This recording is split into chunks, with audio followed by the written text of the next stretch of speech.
I'm trying to figure out how a group that I'd never heard of all of a sudden is so important and so dangerous that we have to bomb Syria because of Khorasan. Now, wait a minute, I thought ISIS was the big problem, right? No, all of a sudden Khorasan's the big problem. So it turns out I'm not alone. Over at The Intercept, they thought this was curious as well, and then they did some terrific reporting to show you what the press was saying, what they're saying now, what administration officials were leaking to them, and this is Glenn Greenwald and Murtaza Hussain who put this piece together. Now, you have to understand why we might all of a sudden want to fearmonger about Khorasan and who they are. Wait till you find out at the end what they might or might not be at all, okay? So, when you attack Syria, you need some sort of legal defense to do it. Now, I know in America nobody cares. We just start wars, you don't go get congressional authorization, etc. But if you start a war with no justification at all, it is a war crime, and you could have trouble with the United Nations at some point. It might hamper President Obama's vacation plans in Switzerland at some point, right? So he needs a technical, legal reason to be able to bomb Syria. Because he has said over and over again, even though we're going to bomb ISIS, ISIS is not an immediate threat to America. President Obama is on the record saying that multiple times. So they need a quote-unquote immediate threat. So right as we're about to bomb them, all of a sudden here comes this group, Khorasan, that nobody'd ever heard of. Oh, and guess what they are, guys? Turns out they're an immediate threat. Really? So let's look at the news reports before any doubt set in. As we're doing the bomb, oh, we got to bomb these sons of bitches. We're doing the bombings. Khorasan's super dangerous. Well, administration officials are going to talk to the Associated Press, and here's their reporting on that. While the Islamic State group ISIS, they say, is getting the most attention now, another band of extremists in Syria, a mix of hardened jihadis from Afghanistan, Yemen, Syria, and Europe, pose a more direct and imminent threat to the United States, working with Yemeni bomb makers to target U.S. aviation. American officials say at the center is a cell known as the Khorasan Group, a cadre of veteran al-Qaeda fighters from Afghanistan and Pakistan who traveled to Syria to link up with the al-Qaeda affiliate there, the Nusra Front. So far, we got Yemeni bomb makers, we got pirates from the Caribbean, we've got guys who are going to Syria, we got the Nusra Front, we got al-Qaeda offshoot, we got guys more dangerous than ISIS. Oh my God, we better bomb them right away. They continue. But the Khorasan militants did not go to Syria principally to fight the government of President Bashar Assad, U.S. officials say. That's the important part, U.S. officials say. Instead, they were sent by al-Qaeda leader Ayman al-Zawahiri to recruit Europeans and Americans whose passports allowed them to board a U.S.-bound airliner with less scrutiny from security officials. Okay, let's pause and analyze that for a second. Even before doubt set in on this story. Really? You need to go to Syria to make bombs? Couldn't you make bombs anywhere? Okay, fine. Maybe there's less scrutiny in making the bomb in Syria. Okay. It's easier to get on a plane to America from Syria? Who writes that down? So, but it was a U.S. official. They gave a leak to the Associated Press, so the Associated Press must run with it as if it's true, right? But they're not alone. They're nowhere near alone. Here's CBS News. They said, this morning we're learning of a new and growing terror threat coming out of Syria. It's an al-Qaeda cell you probably never heard of. Well, that part is true. We hadn't, because it's made up. Nearly everything about them is classified. Bob Orr is in Washington with new information on a group some consider more dangerous than ISIS. So ISIS more dangerous than al-Qaeda. Now there's an al-Qaeda splinters group even more dangerous than ISIS. Oh my God. By the way, this, how does this not smell like the same exact bullshit that we saw before the Iraq war invasion? Now, we said on this show, look, there are some real threats that from ISIS, and there are things that they have done, but the hype is overblown. And then now you got this new group that isn't even ISIS, that no U.S. official had ever said anything about. All of a sudden, all of these outlets, CNN, New York Times, CBS, Associated Press, breaking these stories. Gee, I wonder if they leaked them all to you at the same time for a purpose, and you knuckleheads wrote them down without even thinking about it. In fact, Greenwald and Hussain write a very good point. Then followed an avalanche of uncritical media reports detailing this supreme threat, excitingly citing anonymous officials as though they had uncovered a big secret the government was trying to conceal. You see, just because it's a breaking news from your inside source of the government doesn't mean it's true. In fact, if they're all leaking at the same time, you didn't really break a story. What you did was you got used as a tool to write down things that you should be a little bit more circumspect about and questioning about. You should do your job as a reporter, but there are very little of those left in the country. So then here comes Eli Lake at the Daily Beast to make a total mess of it. So he says that they're using hard-to-detect explosives on American and European airliners. I know before they were going with the easy-detect explosives, they've decided new breaking threat, hard-to-detect explosives. Wow, that is a new story. Really interesting. Next thing you know, they'll be hiding it in their underwear or in their shoes. By the way, another made-up story was about how they have new clothes that explode. Okay, evidence on that? Nowhere to be found. Okay, Eli Lake continues. The planning from the Khorasan Group suggests at least an aspiration to launch more coordinated and larger attacks on the West in the style of the 9/11 attacks from 2001. See what he did there?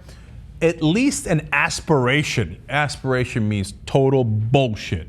They once thought about it, and they're aspiring to do that. Have they planned to do it? Do they have any bombs? Do they take any real action? No, but they have an aspiration to do it. But in that same sentence, 9/11!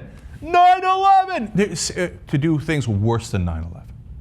By the way, they same reporter at Daily Beast, Eli Lake, later in the piece talked about how they might be connected to Iran. He said that's a surprising twist. Yeah, that would be a surprising twist because Iran is Shia and the Nusra Front and Al-Qaeda are Sunni, and they despise each other even more than they despise us. Yeah, that would be surprising. That's part of what makes it totally untrue.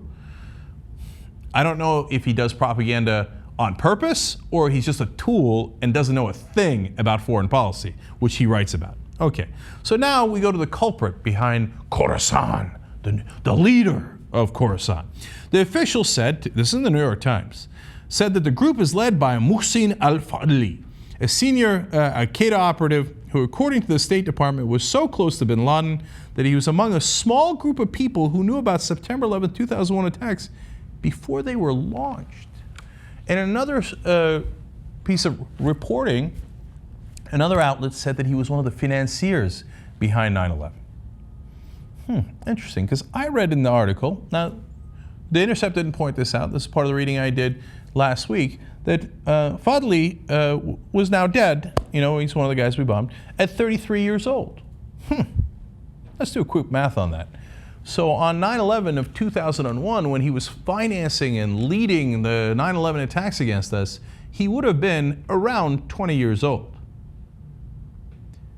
Did no one think, that's curious. I mean, I suppose you could have a 20-year-old financing 9/11, working closely with Al-Qaeda and bin Laden being one of the top leaders, but a guy we'd hardly ever heard about, and certainly not ever in relationship to a group called Khorasan. Yes, there'd been some reward on his head back in 2012, but now all of a sudden, one of the masterminds of 9/11 at 20. And by the way, if you were financing it and planning it, you would have been even younger when you were doing that before 9/11, right? At the age of 15, this guy already had loads of cash from his lawn mowing job in Afghanistan, and he was financing this group. He's dangerous. He's the leader of Khorasan.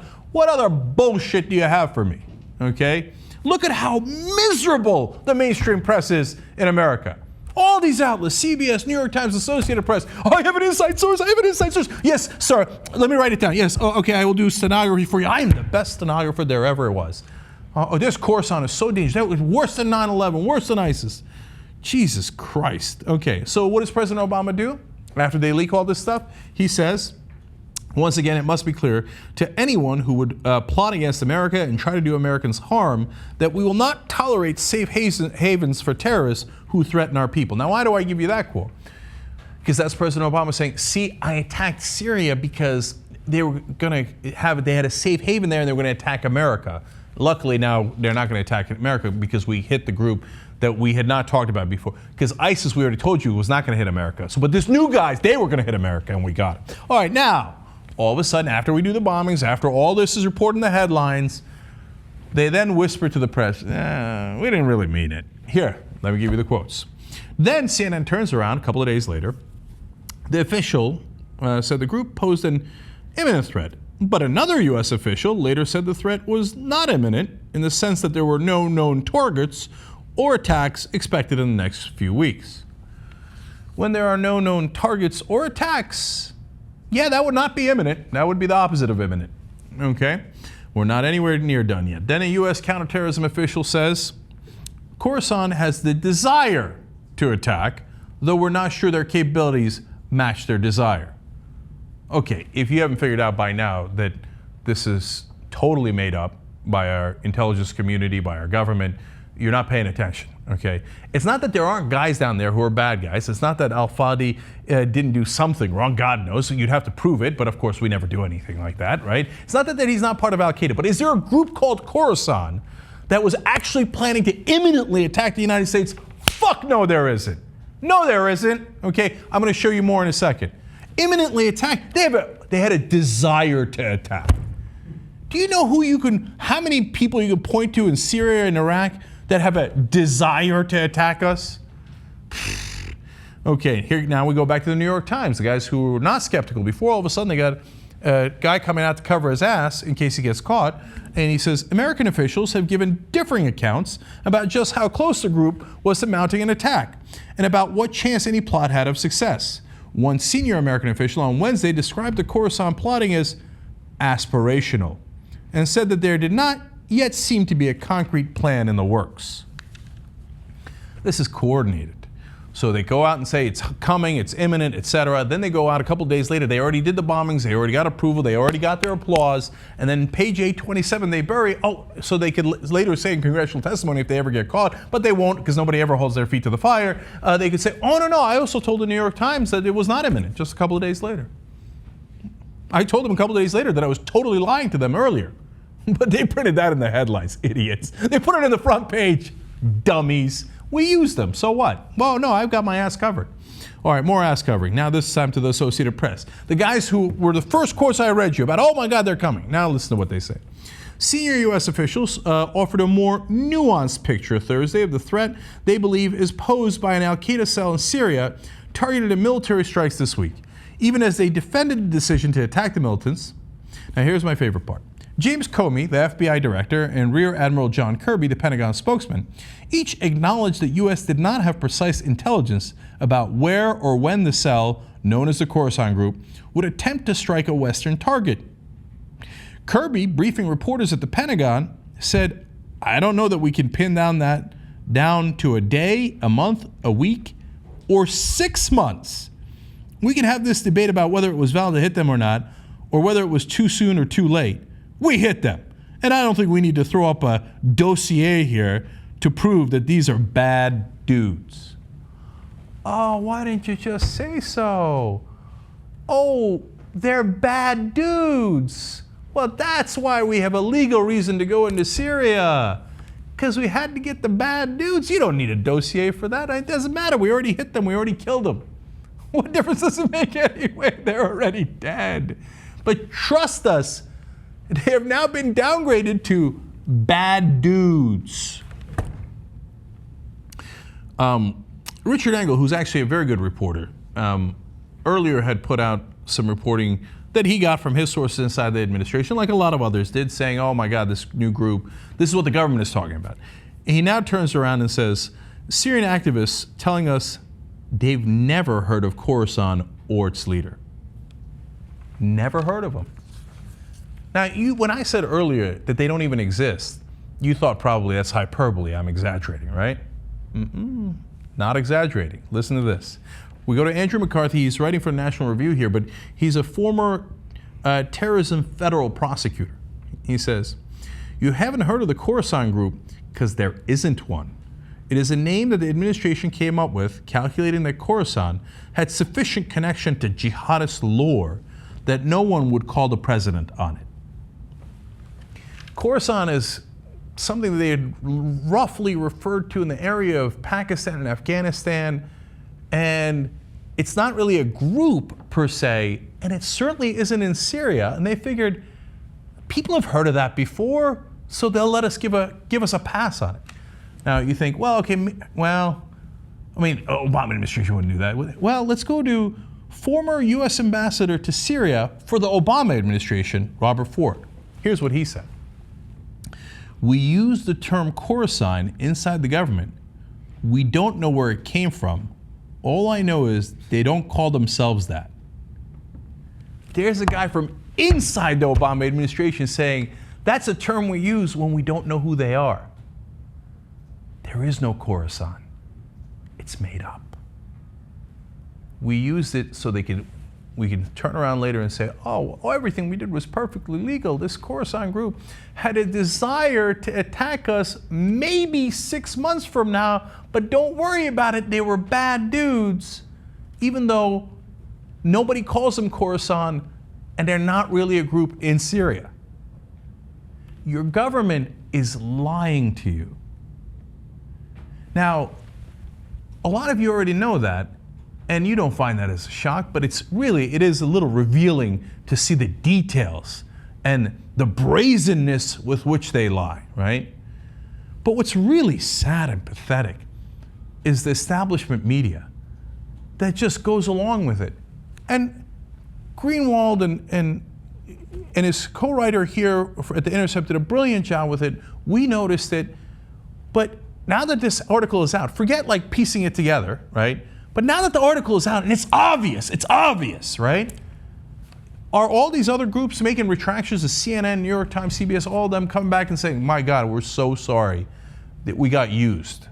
No, business as usual. And the next time those same exact sources leak something to them, the same reporters and the same organizations will rush out and give you the official government position, full well knowing that a lot of times it's totally untrue.